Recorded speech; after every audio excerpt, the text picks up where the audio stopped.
بسم اللہ الرحمن الرحیم۔ السلام علیکم۔ آج کئی دنوں کے بعد سورج نے آسمان کو اپنی روشن کرنوں سے سجایا تھا۔ سردی کے سخت دنوں کے بعد دھوپ کی یہ نرمی کسی نعمت سے کم نہیں لگ رہی تھی۔ میں نے صبح سویرے اٹھ کر گھر کے سارے کام ختم کیے تھے، برتن دھوئے، فرش صاف کیا اور سوتیلی ماں کے لیے چائے بنا کر دی۔ یہ سب کرنے کے بعد پہلی بار مجھے کچھ لمحے سکون کے ملے جب میں خاموشی سے اپنے صحن میں آ کر دھوپ میں بیٹھ گئی۔ دھوپ کی گرمائش نے میرے تھکے ہوئے جسم کو جیسے کچھ پل کے لیے سکون دیا تھا۔ یہ سکون میری زندگی میں شاذ و نادر ہی نصیب ہوتا تھا، کیونکہ میری سوتیلی ماں تو مجھے کبھی آرام کرنے یا اداس ہونے کا وقت بھی نہیں دیتی تھی۔ میری زندگی ایک مسلسل آزمائش بن چکی تھی۔ صبح سے رات تک کام کرتے رہنا، سوتیلی ماں کے سخت رویے سہنا اور باپ کی بے اعتنائی برداشت کرنا، جیسے میرے نصیب میں لکھا جا چکا تھا۔ میرے والد جنہیں کبھی میرا محافظ اور سہارا ہونا چاہیے تھا، اب مجھے نظر انداز کرنے میں مصروف رہتے تھے۔ میری ماں کی موت کے بعد وہ شاید اپنی دنیا میں کھو چکے تھے۔ ماں کے جانے کے بعد انہیں میرا خیال رکھنے کی فرصت ہی نہیں تھی۔ وہ خود کو اپنی بیوی اور اس کی خواہشات میں الجھا چکے تھے، اور میں ان کی زندگی کے کسی کونے میں موجود ایک غیر اہم فرد بن کر رہ گئی تھی۔ ماں کی یادیں میری زندگی کا وہ واحد حصہ تھیں جہاں میں سکون پاتی تھی، مگر آج اس دھوپ کی گود میں بیٹھی جب ماضی کے خیالات نے مجھے گھیر لیا تو دل میں ایک عجیب سی کسک محسوس ہوئی۔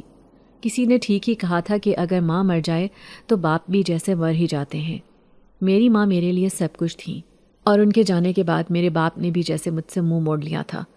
اس سوچ نے میرے دل کو ایک بار پھر بوجھل کر دیا، اور میں نے محسوس کیا کہ آنسو میری آنکھوں سے بہہ کر میرے گالوں پر آ رہے ہیں۔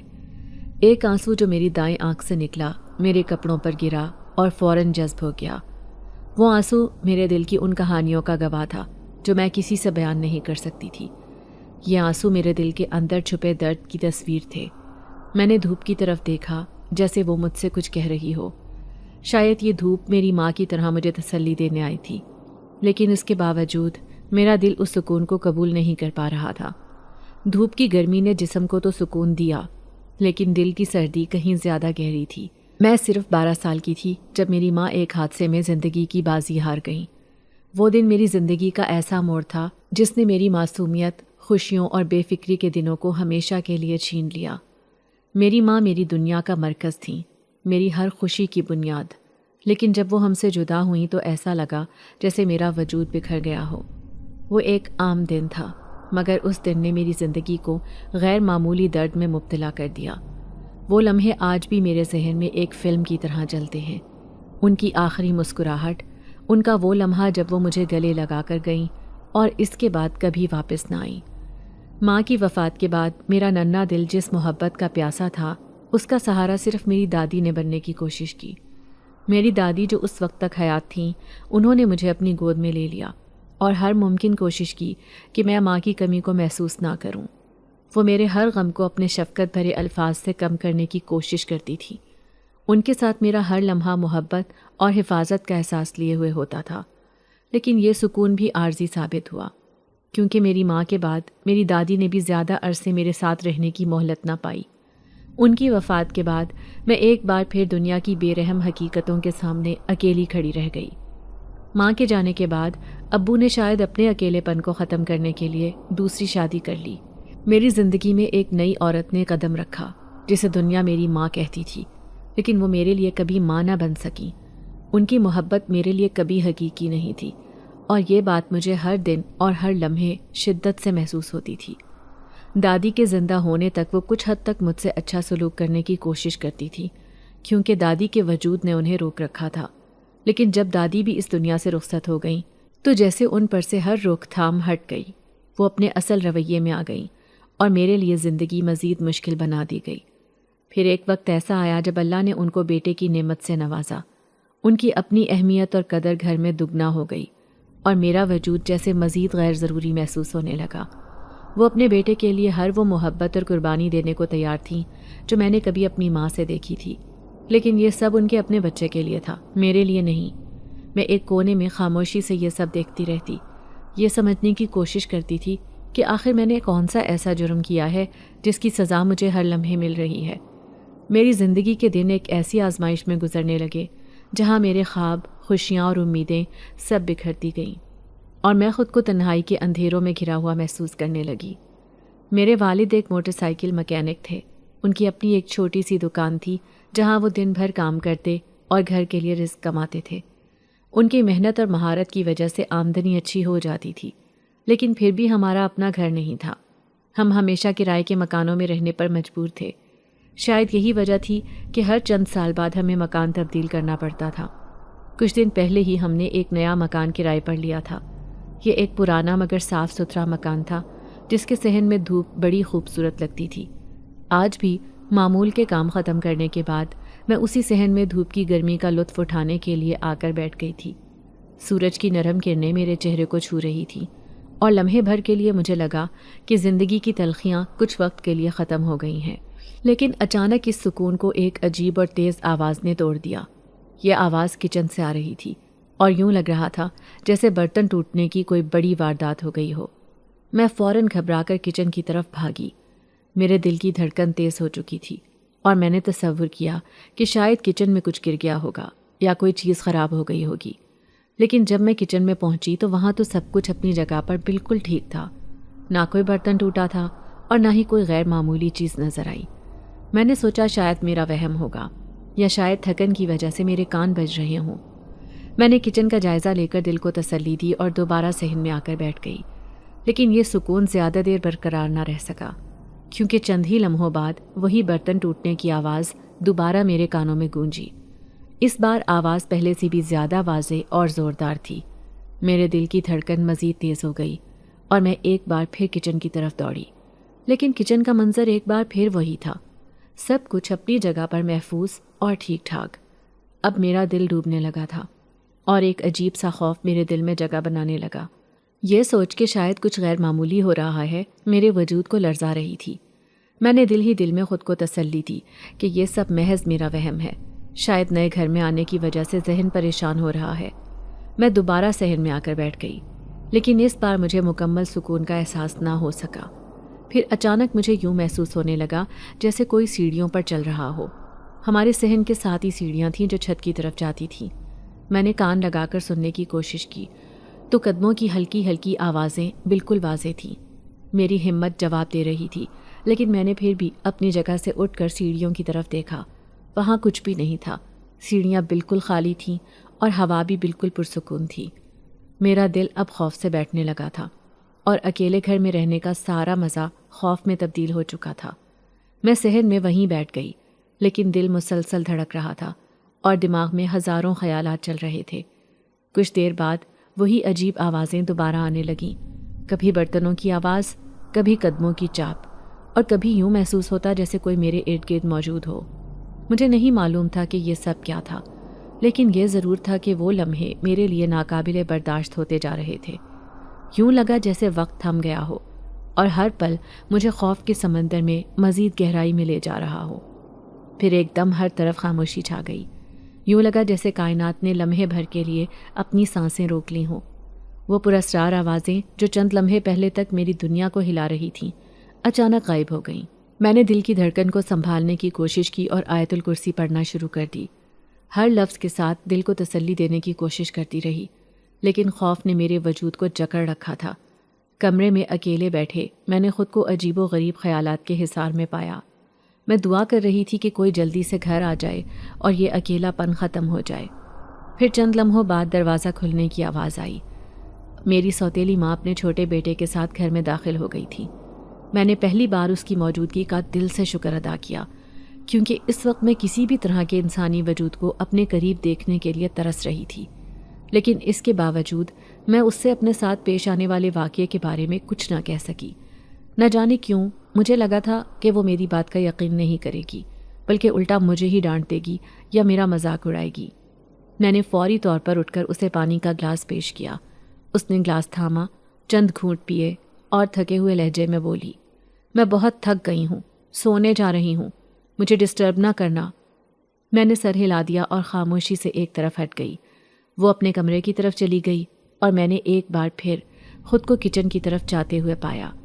کچن اب بھی بالکل نارمل لگ رہا تھا، جیسے وہاں کچھ بھی غیر معمولی نہ ہوا ہو۔ میں نے اپنے دل کو تسلی دی اور کھانے کی تیاری شروع کر دی۔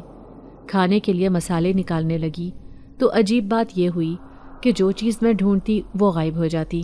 کبھی ہلدی کا ڈبہ غائب ہوتا، کبھی نمک نظر نہیں آتا۔ میں بار بار چیزوں کو تلاش کرتی اور چند لمحوں بعد وہی چیز سامنے موجود ہوتی، جیسے وہ کبھی غائب ہی نہ ہوئی ہو۔ میرا دل دھڑک اٹھتا اور مجھے محسوس ہوا کہ شاید یہ سب میرا وہم ہے، شاید میں ہی چیزیں رکھ کر بھول رہی ہوں۔ لیکن بار بار ایسا ہونا مجھے مزید الجھن میں ڈال رہا تھا۔ یوں لگ رہا تھا جیسے میرے آس پاس کچھ ایسا ہو رہا ہے جو میری سمجھ سے باہر ہے۔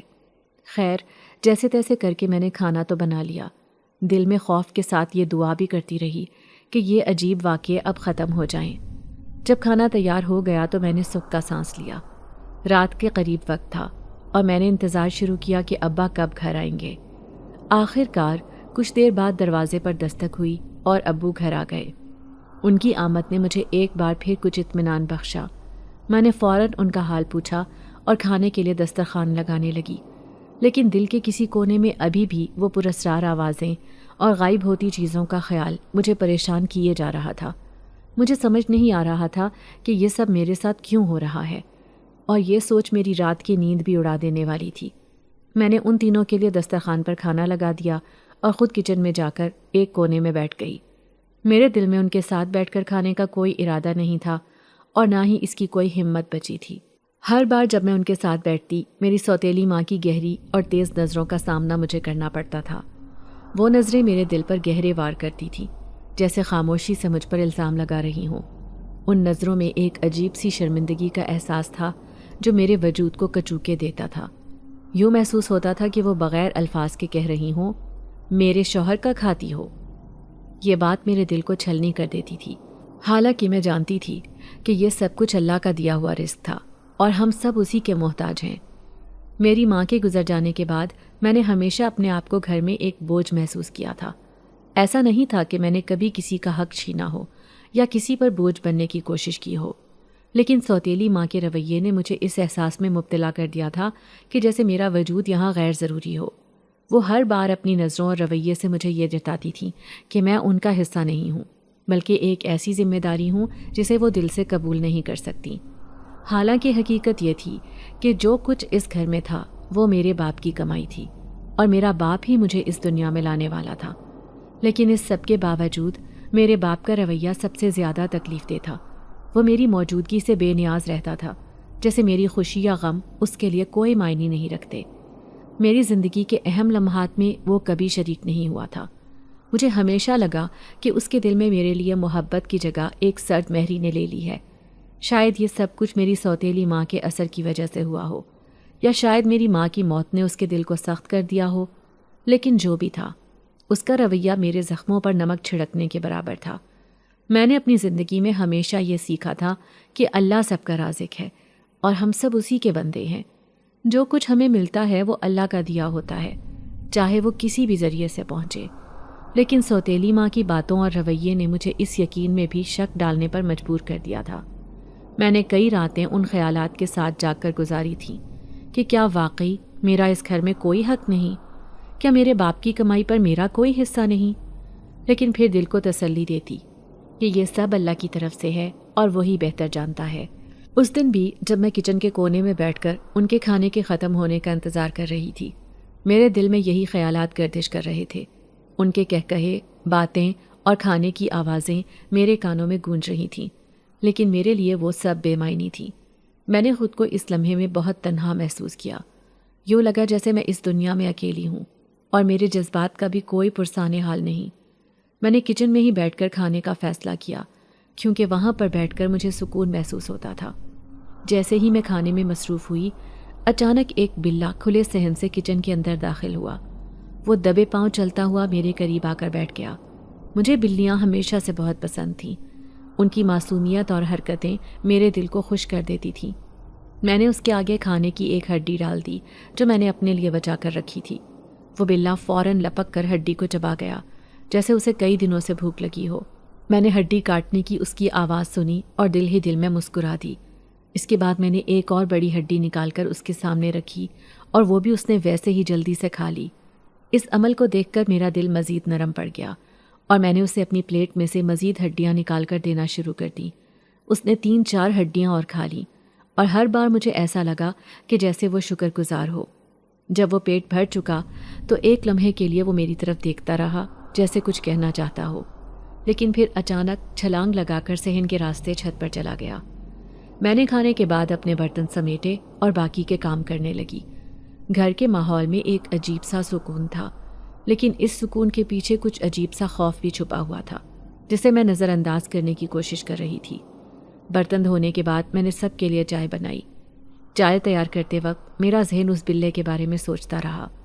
مجھے اس کی غیر متوقع آمد اور اچانک غائب ہو جانا عجیب سا لگا، لیکن میں نے خود کو تسلی دی کہ یہ محض ایک عام سا واقعہ تھا۔ چائے تیار کرنے کے بعد میں نے سب کو چائے پیش کی۔ میری سوتیلی ماں، اس کا بیٹا اور میرے والد سب اپنے اپنے کام میں مصروف تھے۔ انہوں نے چائے لی اور مجھے ایک بار پھر نظر انداز کر دیا، جیسے میرا وہاں ہونا ان کے لیے کوئی معنی نہیں رکھتا۔ میں نے ان باتوں کی پرواہ نہ کی اور اپنے کمرے کی راہ لی۔ گھر میں کل 2 ہی کمرے تھے، ایک بڑا کمرہ جہاں میری سوتیلی ماں، اس کا بیٹا اور میرے والد سوتے تھے، اور دوسرا چھوٹا کمرہ جو میرے حصے میں آیا تھا۔ اس کے ساتھ ایک کھلا صحن تھا جس کے اوپر کوئی چھت نہیں تھی۔ سردیوں کی رات تھی اور ہوا میں سردی کافی زیادہ تھی۔ میں نے اپنے کمرے میں جا کر جلدی سے اپنے بستر میں پناہ لی تاکہ ٹھنڈ سے بچ سکوں۔ چونکہ میں صبح فجر کے وقت اٹھنے کی عادی تھی، اسی لیے مجھے رات کو جلدی نیند آ جاتی تھی۔ آج بھی ایسا ہی ہوا۔ بستر میں دبک کر میں نے آنکھیں بند کر لیں اور نیند کی آغوش میں جانے کی کوشش کرنے لگی۔ کچھ دیر بعد میری آنکھ لگ گئی، لیکن نیند گہری نہ تھی۔ اچانک مجھے ایسا لگا کہ کوئی دبے پاؤں چلتا ہوا میرے کمرے میں آیا ہے۔ میرے دل کی دھڑکن تیز ہو گئی۔ میں نے آنکھیں بند رکھیں، لیکن مجھے اپنے بستر کے قریب کسی کے ہونے کا واضح احساس ہو رہا تھا۔ پھر میں نے محسوس کیا کہ کوئی میرے بستر کے پاس آ کر بیٹھ گیا ہے۔ میری چارپائی تھوڑی سی دبی اور میں نے کسی کا وزن محسوس کیا۔ میرا دل خوف سے لرز اٹھا، لیکن میں ہلنے جلنے سے قاصر تھی۔ یوں لگا جیسے میرے جسم نے میرا ساتھ چھوڑ دیا ہو اور میں بے بسی سے اس لمحے کا سامنا کر رہی تھی۔ چند لمحے گزرے اور وہ پراسرار وجود اٹھ کر کمرے میں چکر لگانے لگا۔ میں نے اس کے قدموں کی آواز صاف سنی، جیسے کوئی میرے ارد گرد گھوم رہا ہو۔ اس کے قدموں کی آواز میری سماعت میں گونج رہی تھی اور میرا دل دھڑکنے کے بجائے چیخ رہا تھا۔ پھر اچانک وہ آوازیں غائب ہو گئیں۔ جب میری آنکھ کھلی تو کمرے میں کوئی نہیں تھا۔ میں نے خود کو تسلی دی کہ یہ سب محض ایک خواب تھا، جو میرے دن بھر کے خوف اور تناؤ کا نتیجہ تھا۔ میں نے اپنے دل کو سمجھانے کی کوشش کی اور دوبارہ بستر میں لیٹ کر نیند کی آغوش میں جانے کی کوشش کرنے لگی، لیکن دل میں ایک عجیب سی بے چینی اب بھی موجود تھی جو مجھے سکون سے سونے نہیں دے رہی تھی۔ اگلے دن صبح معمول کے مطابق میرے والد اپنے کام پر روانہ ہو گئے۔ ان کے جانے کے بعد میرا سوتیلا بھائی متین بھی اسکول چلا گیا۔ متین اس وقت 8 سال کا تھا اور وہ اپنے والدین کا لاڈلا تھا۔ اس کی معصومیت اور شرارتیں ان دونوں کی زندگیوں کا محور تھیں۔ میرا سوتیلا بھائی ہر وقت توجہ کا مرکز رہتا اور میرے والدین اس کے لیے ہر ممکن سہولت فراہم کرنے کی کوشش کرتے تھے۔ اس کے جانے کے بعد گھر میں صرف میں اور میری سوتیلی ماں ہی رہ گئے تھے، اور اس خاموشی کے درمیان میرے لیے ایک انجانے خوف کا احساس مزید گہرا ہو جاتا تھا۔ میں نے اپنی سوتیلی ماں کے لیے چائے بنانے کا فیصلہ کیا۔ یہ میری عادت تھی کہ میں ان کے لیے ناشتہ یا چائے تیار کر دیتی تھی تاکہ ان کے غصے سے بچ سکوں، لیکن شاید آج قسمت میرے ساتھ نہیں تھی۔ جیسے ہی میں ان کے کمرے میں چائے لے کر گئی اور ان کے قریب جا کر کپ پکڑانے لگی، ایک دم میرے ہاتھ کانپے اور گرم چائے ان کے کپڑوں پر گر گئی۔ میں ہکا بکا رہ گئی اور ان کی نظریں جیسے مجھ پر ہی جمیں۔ میں جان گئی کہ ایک طوفان آنے والا ہے۔ ان کا چہرہ غصے سے سرخ ہو گیا۔ وہ جلنے سے تو بچ گئی تھیں، لیکن ان کی جھنجھلاہٹ نے انہیں مزید غضبناک کر دیا۔ اگلے ہی لمحے انہوں نے قریب رکھی جھاڑو اٹھائی اور میری طرف بڑھیں۔ ان کی آنکھوں میں نفرت کا رنگ دیکھ کر میرا دل دہل گیا۔ وہ چلا رہی تھیں، گالیاں دے رہی تھیں اور ساتھ ہی جھاڑو سے مجھے مارنا شروع کر دیا۔ میں چپ چاپ اپنی جگہ کھڑی رہی، نہ بھاگی نہ ان سے التجا کی۔ میں جانتی تھی کہ یہ سب بیکار ہے۔ وہ مارتی جا رہی تھیں اور ساتھ ساتھ میری مرحوم ماں کے بارے میں الٹی سیدھی باتیں کرتی جا رہی تھیں۔ ان کے الفاظ میرے دل کو خنجر کی طرح کاٹ رہے تھے۔ میرے آنسو بے اختیار بہنے لگے تھے، لیکن میں نے اپنے ہونٹ سختی سے بھینچ لیے تاکہ ایک لفظ بھی زبان سے نہ نکلے۔ میں یہ سب برداشت کر رہی تھی کیونکہ میرے پاس کوئی دوسرا راستہ نہیں تھا۔ جب وہ تھک گئیں اور ان کی سانسیں تیز ہو گئیں تو انہوں نے جھاڑو پھینکی اور بڑبڑاتی ہوئی باتھ روم کی طرف چلی گئیں۔ وہ کپڑے تبدیل کرنے کے لیے گئی تھی اور میں وہیں صحن میں بیٹھ گئی۔ میرا پورا جسم درد سے ٹوٹ رہا تھا اور دل مزید بوجھل ہو چکا تھا۔ اسی وقت وہی بلّا دوبارہ نظر آیا۔ وہ کہیں سے آیا اور میرے قریب آ کر بیٹھ گیا۔ اس کی آنکھیں مجھے اس طرح دیکھ رہی تھیں جیسے اسے میری تکلیف کا احساس ہو۔ شاید یہ میرا وہم تھا، لیکن اس کی موجودگی نے مجھے عجیب سا سکون بھی دیا۔ میں غصے اور دکھ کے مارے اس سے بول پڑی، تم یہاں کیوں آئے ہو؟ میرے اپنے تو میری پرواہ نہیں کرتے، تم تو ایک بے زبان جانور ہو، تم میرے لیے کیا کر سکتے ہو؟ میری آواز میں غصے، بے بسی اور دکھ کا عجیب امتزاج تھا۔ وہ بلّا میرے جذبات کو شاید سمجھ گیا تھا، کیونکہ وہ آہستہ آہستہ میرے قریب آیا اور میرے پیر چاٹنے لگا۔ میں حیران رہ گئی اور فوراً اپنا پاؤں پیچھے کر لیا۔ وہ مجھے اس طرح دیکھ رہا تھا جیسے کہہ رہا ہو، میں تمہارے ساتھ ہوں، لیکن میں نے اس کا ساتھ قبول نہ کیا، کیونکہ مجھے یقین نہیں تھا کہ اس بے زبان جانور کی موجودگی میری زندگی کی تلخیوں کو کم کر سکتی ہے۔ کچھ دیر تک وہ خاموشی سے وہیں بیٹھا رہا، جیسے میرے دکھ کا گواہ بننا چاہتا ہو۔ پھر وہ ایک دم سے وہاں سے غائب ہو گیا اور میں دوبارہ سے تنہا رہ گئی۔ میرے آنسو تو رک چکے تھے، لیکن دل میں ایک گہری خراش چھوڑ گئے تھے۔ اس واقعے کے بعد میں نے اپنے دل کے ٹوٹے ہوئے ٹکڑے جوڑنے کی کوشش کی، لیکن یہ سب کچھ آسان نہیں تھا۔ رات کو ابا گھر آئے تو سوتیلی ماں نے انہیں بھی بڑھ چڑھ کر بتایا کہ میں نے اسے جلانے کی کوشش کی ہے۔ یہ سن کر ابا بھی اس کی باتوں میں آ گئے۔ انہوں نے مجھے باتیں سنائیں اور میری ایک بات بھی نہ سنی۔ میں اپنے کمرے میں جا کر بہت روئی اور اسی طرح روتے روتے سو گئی۔ اچانک مجھے نیند میں ایسے لگا جیسے کوئی میرا پاؤں چاٹ رہا ہے۔ میری آنکھ کھلی تو وہی بلّا میرے پیر چاٹ رہا تھا۔ میں نے پاؤں پیچھے کیے۔ وہ میری طرف بہت پیار، محبت والی نظروں سے دیکھ رہا تھا۔ میں بھی اٹھ کر بیٹھ گئی اور اسے گود میں بٹھا لیا۔ کچھ دیر اس سے اپنے دل کی بھڑاس نکالتی رہی۔ اسی طرح رات آہستہ آہستہ گزر رہی تھی۔ اگلے دن میری سوتیلی ماں ٹی وی دیکھ رہی تھی کہ اچانک اس کا ریموٹ غائب ہو گیا۔ اس نے مجھے آوازیں دیں اور پوچھا کہ کیا میں نے اٹھا لیا ہے۔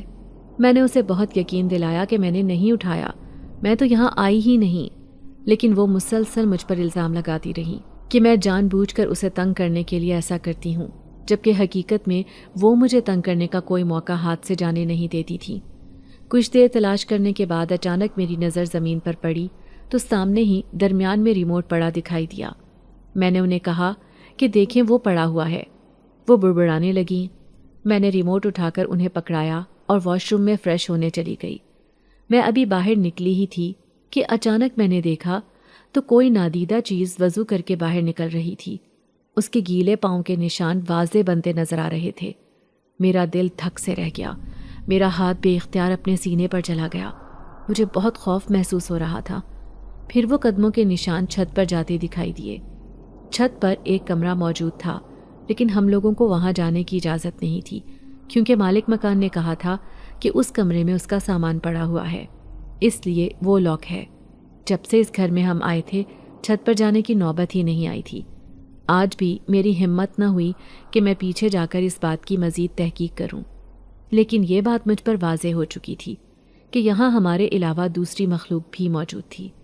میں نے اپنے سوکھے حلق کو تر کرنے کے لیے فوراً کچن میں جا کر پانی پیا۔ میرا دل کیا سوتیلی ماں کو بتاؤں کہ اس گھر میں ہمارے علاوہ بھی کوئی رہتا ہے، لیکن بتانے کا فائدہ نہیں تھا۔ اس نے کہنا تھا کہ میں من گھڑت باتیں بناتی ہوں۔ میں نے سوچا کہ اسے جلد ہی اس بات کا اندازہ ہو جائے گا۔ کچھ دن تک کوئی واقعہ پیش نہ آیا، وہ بلّا بھی نظر نہ آیا۔ انہی دنوں میری سوتیلی ماں کی بہن کچھ دن ہمارے گھر رکنے آئی۔ وہ مجھ سے چند سال ہی بڑی تھی اور دیکھنے میں میری ہم عمر ہی لگتی تھی، کیونکہ وہ اپنا بہت خیال رکھتی تھی۔ مزاج میں بھی وہ اپنی بہن کے جیسی تھی اور مجھے کسی ملازمہ کی طرح ہی ٹریٹ کرتی تھی۔ سارا دن وہ لوگ آپس میں بیٹھ کر اپنے پورے خاندان کی خوب برائیاں کرتی۔ میں سارا دن ان کے کام کرتی رہتی تھی۔ وہ بہت گند ڈالتی تھی اور مجھے گندگی سے کافی کوفت محسوس ہوتی تھی، لیکن اسے کچھ کہنا اپنے گلے میں مصیبت ڈالنے کے مترادف تھا۔ وہ پہلے ہی مجھے طنز کرنے کا کوئی موقع ہاتھ سے جانے نہیں دیتی تھی۔ ابا بھی اپنی سالی کے آنے پر روز اس کے لیے کچھ نہ کچھ لے کر آتے، کبھی برگر، کبھی پیزا، لیکن میرے لیے وہ لوگ کچھ بھی نہیں چھوڑتے تھے۔ مجھے ویسے بھی کھانے کا شوق نہیں تھا، مجھے تو ان کا پیار، محبت اور وقت چاہیے تھا، جو میرے لیے کسی کے پاس بھی نہیں تھا۔ میں اپنے کمرے میں بیٹھی ہوئی تھی کہ اچانک وہی بلّا میرے پاس آ گیا۔ اسے دیکھ کر آج مجھے بہت خوشی ہوئی۔ میں نے آگے بڑھ کر اسے گود میں اٹھایا اور اسے سہلانے لگی۔ اچانک کچھ دیر بعد وہ میرے پاس سے چھلانگ لگا کر صحن میں بھاگ گیا۔ میری بھی آنکھ لگ گئی۔ میں نے خواب میں دیکھا کہ وہی بلّا مجھے اپنے ساتھ لے کر چھت والے کمرے میں جاتا ہے۔ اس کا دروازہ کھلتا ہے تو سامنے ہی ایک بے حد خوبصورت محل نظر آ رہا ہوتا ہے۔ وہاں بہت ہی لمبے لمبے چوغے پہنے غیر معمولی لمبے لوگ پھر رہے ہوتے ہیں۔ ان کے چہرے مجھے واضح نظر نہیں آتے۔ پھر دیکھتے ہی دیکھتے وہ بلّا بھی ایک نوجوان لڑکے کا روپ اختیار کر لیتا ہے۔ میں بہت حیران ہوتی ہوں کہ اتنا پیارا نوجوان بلّا کیوں بنا ہوا ہے۔ پھر وہاں انواع و اقسام کے کھانے نظر آتے ہیں جن کا ذائقہ بہترین ہوتا ہے۔ اتنے لذیذ کھانے میں نے کبھی نہیں کھائے۔ پھر اچانک میری آنکھ کھل گئی۔ میں اٹھ کر بیٹھ گئی۔ مجھے اپنے خواب پر حیرت ہوئی کہ یہ کیسا خواب تھا۔ پھر میں نے اٹھ کر وضو کیا اور تہجد کی نماز پڑھی۔ اگلی صبح میری طبیعت کچھ ٹھیک نہیں تھی، مجھ سے اٹھا بھی نہیں جا رہا تھا۔ میں نے کسی کے لیے ناشتہ نہ بنایا تو میری سوتیلی ماں فوراً میرے کمرے میں وارد ہوئی۔ میں نے اسے کہا کہ میری طبیعت ٹھیک نہیں۔ وہ کہنے لگی کہ تم جان بوجھ کر بہانے کرتی ہو۔ اس نے میرے اوپر سے کمبل اتارا، مجھے کہا کہ میں جیسے تیسے بھی کر کے ان کے لیے ناشتہ بناؤں۔ ہمت کر کے میں اٹھی اور کچن میں گئی تو سامنے ہی ناشتہ تیار پڑا تھا۔ میں بہت حیران ہوئی۔ میں نے انہیں جا کر ناشتہ دیا تو میری سوتیلی ماں مجھے کہنے لگی، دیکھا میں نہ کہتی تھی تم بہت بڑی ڈرامے باز ہو۔ اتنی جلدی ناشتہ تبھی بنتا ہے جب انسان ٹھیک ہو۔ اس کی بہن بھی مزید مرچ مسالے لگانے لگی۔ میں چپ کر کے وہاں سے آ گئی۔ میرا ذہن بس یہی سوچ رہا تھا کہ اس گھر میں جو مخلوق ہے وہ میرے ساتھ اچھی ہے۔ میں دوبارہ کچن میں گئی تو سامنے ہی مجھے چائے کے ساتھ مٹھائی رکھی نظر آئی۔ یہ یقیناً میرے لیے ہی تھی۔ میں نے چائے پی، مٹھائی کھائی، باقی جو بچی وہ اپنے کمرے میں چھپا دی۔ یہ کھانے کے بعد مجھے اپنی طبیعت بہت اچھی محسوس ہو رہی تھی۔ تھوڑی دیر کے بعد وہ دونوں باہر شاپنگ کرنے کے لیے نکل گئیں۔ میں گھر میں اکیلی تھی۔ میرا دل کیا کہ میں چھت والے کمرے میں جا کر دیکھوں، لیکن ہمت نہیں ہو رہی تھی۔ میں بہت ڈرپوک تھی۔ انہی سوچوں میں تھی کہ بلّا میرے پاس چلا آیا۔ اس نے میری طرف دیکھا اور پھر دیکھتے ہی دیکھتے وہ انسانی قالب میں ڈھل گیا۔ میں حیران رہ گئی۔ اتنا تو مجھے اندازہ ہو گیا تھا کہ ہم اس گھر میں اکیلے نہیں، لیکن باقاعدہ آنکھوں کے سامنے ایسی چیزیں حیران ہونے کے ساتھ ساتھ خوفزدہ بھی کر دیتی ہیں۔ میں حیران سی اسے دیکھ رہی تھی اور وہ مجھے ٹکٹکی باندھے دیکھے جا رہا تھا۔ کچھ دیر یوں ہی گزر گئی۔ مجھے کچھ سمجھ نہیں آ رہی تھی کہ میں کیسا رد عمل ظاہر کروں۔ اس نے خود بولنا شروع کر دیا، میرا نام آصف ہے۔ یہاں اس گھر میں جو چھت والا کمرہ ہے وہاں ہمارے آباء و اجداد کی قبریں ہیں جن پر فاتحہ پڑھنے ہم اکثر آتے ہیں۔ یہاں کا مالک مکان اس بات سے واقف ہے، اسی لیے اس نے اس کمرے کو بند رکھا ہوا ہے۔ ہمارا بسیرا یہاں مستقل نہیں ہے۔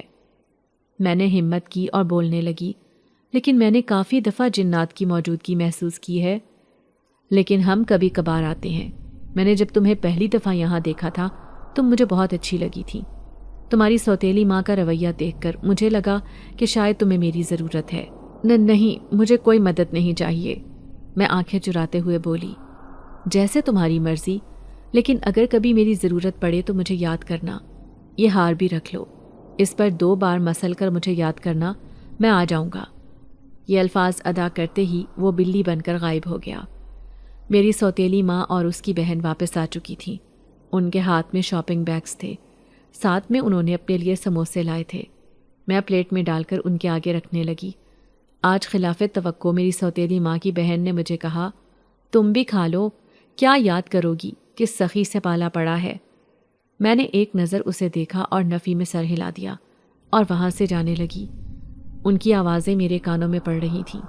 وہ مجھے مغرور اور پتہ نہیں کیا کیا بول رہی تھی۔ میں نظر انداز کرتی وہاں سے آ گئی۔ آج میں نے ہمت کی اور چلتی ہوئی چھت پر پہنچی۔ میں نے آگے جا کر چھت کا معائنہ کیا تو چھت پر بہت دھول اور مٹی تھی۔ جگہ جگہ بلیوں نے کافی گند ڈالا ہوا تھا۔ تھوڑا سا آگے جا کر ایک کمرہ نظر آیا، وہاں بھی جا بجا جالے نظر آئے۔ کمرے کا داخلی دروازہ بہت ہی پرانا تھا، لیکن مضبوط لکڑی ہونے کی وجہ سے اس کی حالت کافی اچھی تھی۔ میں کچھ دیر اس کا جائزہ لیتی رہی، پھر نہ جانے کیوں مجھے وہاں وحشت محسوس ہونے لگی تو میں بھاگ کر نیچے چلی گئی۔ جلدی جلدی نیچے جانے کی وجہ سے میری سانس پھول گئی تھی۔ میں نے کچھ دیر رک کر سانس بحال کی، پھر سنک میں پڑے گندے برتن دھونے لگی۔ ان دونوں کی آوازیں نہیں آ رہی تھیں، لگ رہا تھا کہ وہ سو چکی ہیں۔ میں خاموشی سے اپنے کمرے میں گئی، وہاں ہار نکالا اور اسے دیکھنے لگی۔ میرے کمرے کا دروازہ کھلا ہوا تھا۔ میں مگن سی ہار کا جائزہ لے رہی تھی۔ اچانک میری سوتیلی ماں کی بہن آ گئی۔ اس نے میرے ہاتھ میں اتنا قیمتی ہار دیکھا تو فوراً آگے بڑھی اور اسے میرے ہاتھوں سے جھپٹ لیا۔ میں اسے روک بھی نہ سکی۔ وہ بولنے لگی، اتنا قیمتی ہار کہاں سے آیا تمہارے پاس؟ مجھے کچھ نہ سوجھی تو میں بولی، میری ماں کا ہے، ان کی آخری نشانی ہے، مجھے واپس کرو۔ وہ کہنے لگی، اتنا قیمتی ہار تم نے کیا کرنا ہے؟ یہ تم مجھے دے دو، اور خبردار اگر تم نے کسی کو اس بارے میں بتایا۔ یہ کہتے ہی وہ ہار لے گئی۔ میں اسے کچھ بھی نہ کہہ سکی اور منہ دیکھتی رہ گئی۔ کچھ دیر بعد میں نے آصف کو دیکھا۔ وہ بلے کی شکل میں سیڑھیوں پر کھڑا تھا۔ اس کی آنکھوں میں سے شعلے نکل رہے تھے۔ یوں لگ رہا تھا جیسے وہ اپنی نظروں سے بھسم کر دے گا۔ پھر وہ میری طرف آیا اور بلی کی ہی شکل میں غصے سے بولنے لگا، تم نے وہ ہار اسے دے دیا؟ میں نے نہیں، وہ زبردستی لے گئی ہے، میں نے جواب دیا۔ میں کسی کو بلا وجہ تنگ نہیں کرتا، لیکن اس نے اچھا نہیں کیا اور اب اسے سبق سیکھنا ہوگا۔ یہ کہتے ہی وہ غائب ہو گیا۔ میں پریشانی کے عالم میں کچن میں جا کر کھڑی ہو گئی۔ میرے ذہن میں یہی چل رہا تھا کہ اب کیا ہوگا، پتہ نہیں آصف اب کیا کرے گا۔ انہی سوچوں میں پورا دن گزر گیا۔ اگلے دن سوتیلی ماں کی بہن ہار پکڑ کر دیکھ رہی تھی۔ اس وقت میری سوتیلی ماں باتھ روم میں نہا رہی تھی۔ اس ہار کی چمک سے میری آنکھیں چندھیا رہی تھیں۔ وہ بہت بیش قیمت ہار تھا۔ اس نے ہار گلے میں ڈالا۔ گلے میں ڈالتے ہی وہ سانپ بن گیا اور اس کی گردن میں خود کو لپیٹ لیا۔ وہ خوف سے چیخنے لگی اور اسے گلے سے اتارنے کی کوشش کرنے لگی، لیکن اس کا دباؤ اس کی گردن پر مزید زیادہ ہو گیا۔ میں دور سے سب دیکھ رہی تھی، لیکن میری ہمت نہیں ہوئی آگے بڑھ کر اس کی مدد کرنے کی۔ شور شرابہ سن کر سوتیلی ماں جلدی جلدی کپڑے پہن کر باہر نکلی۔ اتنی دیر میں وہ سانپ اور ہار دونوں غائب ہو چکے تھے، اور اس کی بہن تیزی سے سانس لینے کے ساتھ گلا دبا رہی تھی۔ پھر وہ پاس پڑی کرسی پر بیٹھ گئی۔ اس کی بہن کا نام عدیلہ تھا۔ وہ کہنے لگی، عدیلہ کیا ہوا ہے تمہیں؟ تمہاری ایسی حالت کیوں ہو رہی تھی؟ عدیلہ ابھی بھی اپنے حواسوں میں نہیں تھی۔ اس کا خوف کے مارے برا حال تھا۔ اتنی دیر میں میری سوتیلی ماں نے مجھے آوازیں دیں۔ میں بھاگ کر ان کے پاس گئی۔ وہ مجھے کہنے لگی، تم کہاں تھی جب یہ چیخیں مار رہی تھی؟ میں بولی، میں چھت پر تھی، مجھے اس کی آواز نہیں آئی۔ کچھ دیر بعد اس کی حالت سنبھلی تو وہ کہنے لگی کہ وہ اپنی جیولری پہن کر چیک کر رہی تھی کہ اچانک وہ سانپ بن گئی۔ میری سوتیلی ماں کو اس کی بات پر ذرا یقین نہ آیا، لیکن اس نے اظہار نہ کیا۔ عدیلہ کے سامنے اس نے یہی شو کیا کہ اسے اس کی بات کا یقین ہے۔ پھر کچھ دیر بعد میں وہاں سے کھسک گئی۔ عدیلہ بہت ڈر چکی تھی۔ وہ واپس گھر جانا چاہتی تھی، لیکن میری سوتیلی ماں نے اسے کہا کہ وہ ابھی رک جائے۔ اس نے سمجھا بجھا کر اسے روک لیا۔ وہ ایک دن مزید رکنے پر راضی ہو گئی۔ میں صحن میں خشک کپڑے اتارنے گئی تو وہاں میری نظر آصف پر پڑی۔ وہ وہاں بلے کی شکل میں منڈیر پر بیٹھا نظر آیا۔ مجھے دیکھتے ہی وہ وہاں سے غائب ہو گیا۔ رات ہوتے ہی سب سونے کے لیے لیٹ گئے۔ مجھے نیند نہیں آ رہی تھی۔ اچانک مجھے یوں لگا جیسے کوئی کمرے سے باہر نکل کر صحن میں جا رہا ہے۔ میں نے ہمت کی اور اٹھ کر باہر نکلی تو عدیلہ جلتی جا رہی تھی۔ میں نے فوراً آگے جا کر اسے روکنے کی کوشش کی، لیکن یوں لگ رہا تھا جیسے وہ اپنے حواسوں میں نہیں ہے۔ اس کے ساتھ ہی مجھے آصف دکھائی دیا۔ اس نے مجھے کہا، تم ہمارے معاملے میں زیادہ مداخلت نہیں کرو۔ میں نے اسے کہا، تم اسے معاف کر دو، یہ تو یہاں ہمارے ساتھ رہتی بھی نہیں ہے، اسے جانے دو۔ میرے کہنے پر اس نے اسے چھوڑ دیا۔ وہ واپس اپنے بستر پر جا کر سو گئی۔ آصف نے مجھے اپنے ساتھ لیا اور چھت والے کمرے میں لے گیا۔ اس وقت وہ انسانی قالب میں تھا۔ چھت کا دروازہ کھولا تو اندر سے وہ بہت ہی خوبصورت جگہ تھی، بالکل ویسی جیسی مجھے خواب میں نظر آئی۔ وہاں بہت لمبے لمبے سفید چوغے پہنے لوگ گھوم رہے تھے۔ ان میں سے کسی نے مجھے مخاطب نہیں کیا۔ پھر آصف نے مجھے کہا کہ ہمارے یہاں آج درود شریف کی محفل ہے، تم حصہ بننا چاہو گی؟ میں نے کہا، ضرور، اس میں منع کرنے کی تو کوئی بات نہیں۔ پھر وہ مجھے دوسری طرف لے گیا جہاں خواتین تھیں، خود واپس چلا گیا۔ وہ سب اونچی آواز میں درود شریف پڑھنے لگے۔ میں بھی ان کے ساتھ پڑھ رہی تھی۔ بہت ہی پرمسرت لمحات تھے، بہت سکون مل رہا تھا۔ اسی طرح کافی دیر تک محفل جاری رہی۔ پھر مٹھائی کھلائی گئی۔ ایسی خوش ذائقہ مٹھائی میں نے کبھی نہیں کھائی تھی۔ اس کے بعد میں واپس آ گئی۔ نیچے آ کر مجھے بہت سکون کی نیند آئی۔ اگلے دن ابا عدیلہ کو گھر چھوڑنے چلے گئے۔ میری سوتیلی ماں کا موڈ کافی آف تھا۔ وہ بات بات پر مجھے تانے مار رہی تھی۔ ہم لوگ صحن میں کھڑے تھے، اسی دوران وہاں آصف بلے کی شکل میں آیا۔ میری سوتیلی ماں کو نہ جانے کیا سوجی، اس نے صحن میں پڑی ایک اینٹ غصے سے اسے دے ماری۔ وہ فوراً پیچھے ہٹ گیا اور بچ گیا، لیکن اس کی آنکھوں سے شعلے نکلنے لگے۔ اس نے میری سوتیلی ماں پر حملہ کر دیا۔ اسے کافی زخم آ گئے۔ میں خود بہت ڈر گئی۔ میں نے جیسے تیسے کر کے آصف سے سوتیلی ماں کو بچایا۔ وہ اب وہاں سے غائب ہو چکا تھا۔ میری سوتیلی ماں کی حالت بھی بہت خراب تھی۔ میں نے بھاگ کر محلے کے ڈاکٹر کو بلایا۔ اس نے زخموں پر پٹی کی۔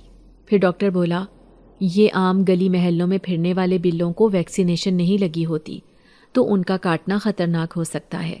فوراً کسی اچھے ڈاکٹر کو چیک کروائیں اور علاج کروائیں۔ ڈاکٹر کے جانے کے بعد مجھے سمجھ نہیں آ رہی تھی کہ کیا کروں۔ میری سوتیلی ماں بھی بہت زیادہ خوفزدہ ہو گئی تھی۔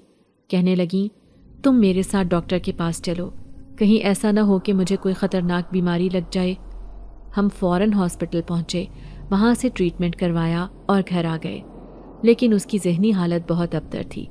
اسے پکا یقین ہو چکا تھا کہ وہ بلہ کوئی عام بلہ نہیں تھا، بلکہ کوئی اور ہی مخلوق تھی، اور اسے اس دن عدیلہ والی بات پر بھی یقین آ چکا تھا کہ وہ سچ کہہ رہی تھی۔ جب اس کا بیٹا اسکول سے گھر واپس آیا تو اس نے اسے اپنی نانی کے گھر بھیج دیا۔ رات کو ابا آئے تو انہیں ساری بات بتائی۔ ابا الٹا اس پر ناراض ہوئے کہ اس نے کیوں کسی جانور کو مارا۔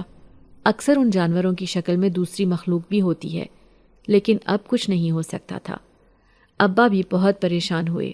نیا مکان ڈھونڈنے کا فیصلہ کیا جانے لگا۔ آصف میری سوتیلی ماں کو بہت ستانے لگا تھا۔ وہ صحن میں جا کر بیٹھ جاتا اور اسے گھورتا رہتا۔ اس کی آنکھوں سے آگ ابلتی محسوس ہوتی تھی۔ ہم میں سے کسی کی ہمت نہیں پڑتی تھی کہ اسے روک سکیں۔ ایک دن میں نے سب کے لیے کھانا رکھا۔ پانی کا گلاس رکھتے رکھتے مجھ سے سوتیلی ماں کے اوپر گر گیا۔ اس نے ہمیشہ کی طرح میرے منہ پر ایک تھپڑ رسید کر دیا اور آگ بگولا ہو گئی۔ اسی دوران اچانک میری سوتیلی ماں کے منہ پر زوردار تھپڑ پڑا۔ اس کی گونج پورے گھر میں پھیلی تھی۔ اس کے منہ پر ہاتھوں کے نشان بن گئے۔ ابا بھی ڈر گئے کیونکہ تھپڑ مارنے والا تو نظر ہی نہیں آ رہا تھا۔ خوف کے مارے میری سوتیلی ماں وہیں بے ہوش ہو کر گر گئی۔ میں بھی سکتے کی کیفیت میں تھی۔ ابا نے اپنی بیوی کو ہلایا، اس کے اوپر پانی پھینکا اور بہت مشکل سے اسے ہوش دلائی۔ میں بس ابا کو یہ سب کرتے دیکھ رہی تھی۔ ہوش میں آنے کے بعد وہ ابا کے ساتھ ڈر کر چپک گئی۔ ابا اسے کہنے لگے، تم ساری زندگی میری بیٹی کو ایسے ہی مارتی رہی ہو، آج خود کو مار پڑی تو تم سے برداشت نہیں ہوا۔ مجھے دیکھو، میں کیسا بد نصیب باپ ہوں، کبھی اپنی بچی کی پرواہ ہی نہیں کی۔ آج ابا کو شاید مکافات عمل یاد آ گیا تھا یہ سب دیکھ کر۔ وہ مزید بولے، ایسے ہی اپنے سے کمزور پر تمہیں ہاتھ اٹھانے کی عادت تھی، وہی عادت آج تمہیں یہاں تک لے آئی ہے۔ انہوں نے اسے پیچھے کیا اور میرے سامنے ہاتھ جوڑنے لگے۔ مجھے معاف کر دو بیٹا، میں تمہارا مجرم ہوں۔ میں نے ان کے ہاتھ پکڑ کر پیچھے کیے اور ان کے گلے لگ کر رونے لگی۔ بہت سالوں کے بعد باپ کا پیار ملا تھا۔ کافی دیر تک ہم روتے رہے۔ اس دوران سوتیلی ماں کی شکل دیکھنے والی تھی۔ تھپڑ کھا کر بھی اسے ابھی تک کچھ سمجھ نہیں آئی تھی۔ اس کے بعد ابا نے نیا مکان ڈھونڈنا شروع کر دیا، لیکن یا تو ان کا کرایہ بہت زیادہ تھا یا ان مکانوں کی حالت بہت خراب تھی۔ اتنے کم وقت میں اپنی مرضی کا گھر ملنا ممکن نظر نہیں آ رہا تھا۔ کسی نے مشورہ دیا کہ ہم قرآن خوانی کروائیں۔ ہم لوگوں نے گھر میں قرآن خوانی رکھی، سب لوگوں کو جمع کیا، چاولوں کی دیگیں پکوائیں، اس میں میٹھے چاولوں کی دیگ بھی تھی۔ جب پارے پڑنے کے بعد دعا بھی ہو گئی اور کھانے کی باری آئی تو میٹھے چاولوں کی ایک پوری دیگ غائب ہو گئی۔ ابا بہت پریشان ہوئے۔ جیسے تیسے کر کے کھانا پورا ہوا اور مہمان چلے گئے تو ابا نے ہم لوگوں کو بتایا کہ ایک پوری دیگ غائب ہو گئی تھی۔ میں نے ابا کو کہا، ابا میں نے بچپن میں سنا تھا کہ جنات کو میٹھا بہت پسند ہے۔ جہاں تک مجھے یاد تھا یہ جن بھی مسلمان ہے اور اس کو خود قرآن پاک پڑھنا آتا ہے، ان کو بھگانے کا کوئی اور ہی طریقہ ڈھونڈنا پڑے گا۔ ابا بولے، میں جلد ہی کوشش کروں گا کہ کوئی نیا گھر مل جائے اور ان سے ہماری جان چھوٹ جائے۔ ایسے ہی دن گزر رہے تھے۔ سوتیلی ماں کا رویہ اگرچہ میرے ساتھ کچھ اچھا نہیں تھا تو برا بھی نہیں تھا۔ کچھ دن سکون سے گزرے اور آصف نے کوئی مسئلہ کھڑا نہ کیا، لیکن ایک دن میں صحن میں اکیلی بیٹھی ہوئی تھی۔ آصف وہاں انسانی شکل میں ظاہر ہوا۔ اسے دیکھ کر میں قدرے ڈر گئی۔ مجھے ڈرتا دیکھ کر وہ بولا، ڈرو نہیں، میں تمہیں کچھ نہیں کہوں گا، میں نے تو پہلے بھی تمہیں نقصان نہیں پہنچایا۔ میں نے خاموشی اختیار رکھی۔ پھر وہ مجھے دوبارہ کہنے لگا کہ میں اس کے ساتھ دوبارہ ان کی دنیا میں جانا چاہوں گی۔ میرے ذہن میں اس دن والے منظر لہرا گئے جب درود شریف کی محفل تھی اور اس مٹھائی کا ذائقہ بھی منہ میں آ گیا۔ میں نے اسبات میں سر ہلا دیا۔ وہ مجھے لے کر جا رہا تھا۔ میں نے ڈرتے ڈرتے پوچھا کہ اس دن چاولوں کی دیگ اس نے غائب کی تھی؟ وہ بولا، ہاں، ہمارے ہاں میٹھا بہت پسند کیا جاتا ہے اور اسے چوری کرنا برا بھی نہیں سمجھا جاتا۔ میں نے مزید کچھ نہیں کہا۔ ہم دوبارہ اس چھت والے کمرے میں داخل ہوئے۔ آج وہاں کا منظر بہت مختلف تھا۔ وہاں بہت سے لمبے لمبے چوغے والے گھوم رہے تھے، لیکن وہاں آج کوئی محفل نہیں تھی۔ وہ مجھے لے کر آگے بڑھ رہا تھا۔ آگے کا منظر بدلا تو وہاں بہت خوبصورت باغ تھا جہاں طرح طرح کے پھول تھے۔ ایسے پھول میں نے کبھی نہیں دیکھے تھے۔ میں نے اسے کہا، میں ایک پھول توڑ لوں؟ اس نے کہا، ہاں توڑ لو۔ میں پھول اتار کر ان کا گلدستہ بنانے لگی۔ ان کی خوشبو بہت اچھی تھی۔ کچھ دیر میں اسی باغ میں گھومتی رہی، پھر اس نے مجھے واپس جانے کا بولا۔ اس نے میرا ہاتھ پکڑا اور میں اپنے صحن میں کھڑی تھی۔ میرے ہاتھوں میں گلدستہ تھا۔ اسے میں نے اپنے کمرے میں چھپا دیا۔ شام کو ابا ایک عامل کو لے کر آئے۔ اس نے پورے گھر کا معائنہ کیا اور چھت والے کمرے کو باہر سے دیکھا۔ اس نے ابا کو کہا، اس گھر میں آسیب ہیں، خاص طور پر چھت والے کمرے میں ان کا بسیرا ہے، لیکن یہ کبھی کبھی یہاں آتے ہیں، مستقل ان کا ٹھکانہ نہیں ہے۔ آپ انہیں کچھ مت کہیں ورنہ جنگ شروع ہو جائے گی۔ بہتر ہے آپ گھر تبدیل کر لیں۔ ابا نے گھر ڈھونڈنے کی کوشش مزید تیز کی اور آخر کار ہمیں ایک گھر مل ہی گیا۔ ہم نے اگلے ہی دن اس گھر میں سامان شفٹ کرنے کی ٹھان لی۔ سارا سامان وہاں شفٹ کیا، مکان کی صفائی کر کے وہاں رہنے کے قابل کیا۔ لیکن یہ ہماری غلط فہمی تھی کہ ہماری جان اس سے چھوٹ گئی۔ اس نے وہاں بھی تنگ کرنا شروع کر دیا، کیونکہ جنات بہت غصے کے تیز اور کینہ پرور ہوتے ہیں۔ وہ آسانی سے پیچھا نہیں چھوڑتے۔ اگر آپ کو آج کی ہماری کہانی پسند آئی ہے تو اسے لائک کیجیے اور اپنے پیاروں کے ساتھ شیئر کیجیے۔ اور ہاں، اگر آپ نے ابھی تک ہمارا چینل سبسکرائب نہیں کیا تو ضرور کیجیے۔ ملتے ہیں کل ایک نئی اور دلچسپ کہانی کے ساتھ۔ تب تک کے لیے اللہ حافظ۔